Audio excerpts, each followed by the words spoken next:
Houston Texans KTRK, Philip Rivers threw 2 touchdown passes in the first half and the Indianapolis defense dominated in the second half, lifting the Colts to a 26-20 victory over the Houston Texans on Sunday. The Texans had a chance to take the lead with about 90 seconds left. They were at the Colts 2 when Deshaun Watson fumbled a low snap and Anthony Walker pounced on it to seal Indy's win. The Colts 8-4 led 24-20 at the break after Rivers threw TD passes of 21 and 39 yards. Their offense didn't score after that, but the defense held Houston 4-8, scoreless in the second half, and Justin Houston added a safety. The safety was Indy's third this season and the fourth of Houston's career, tying him for the most in NFL history. Houston also had 3 sacks, 3 QB hits and forced a fumble.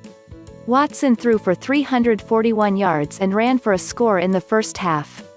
But he did not have a touchdown pass for the first time this season and threw an interception after not being picked off in the last 6 games. He seemed stunned after the fumble and sat alone on Houston's bench for several minutes after the game ended. The Colts had a chance to add to their lead with about 7 minutes left, but Jonathan Taylor was stopped for no gain on 4th and 1 from the Houston 5.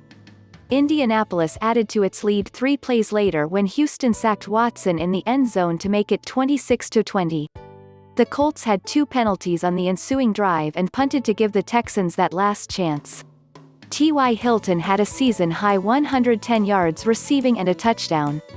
Taylor ran for 91 yards after missing a game because of COVID-19 contact tracing. Rivers threw for 285 yards. Keke Coutee had 141 yards receiving and Chad Hansen 101. Both players set career highs in Houston's first game since star receiver Will Fuller received a 6-game suspension for violating the NFL's policy on performance enhancers. The Texans were driving late in the third quarter when Kenny Moore ripped the ball out Brandin Cooks' hands as he was falling to the ground. The play was reviewed and upheld as an interception, the first pick off Watson since October 11. Indy couldn't take advantage of the mistake and had to punt. The Colts led 7-0 after a 21-yard TD catch by Hilton on their first drive. Houston tied it when Watson scrambled 11 yards for a score later in the first quarter. That score was set up when Watson wriggled out of the grasp of a defender and completed a 64-yard pass to Coutee. A 52-yard field goal by Kaimi Fairbairn gave Houston a 10-0 lead late in the first quarter. Nyheim Hines put the Colts up 14-10 on a 5-yard run with less than a minute left in the first. Fairbairn missed a 53-yard field goal attempt before Indianapolis made it 21-10 on a 39-yard catch and run by Taylor.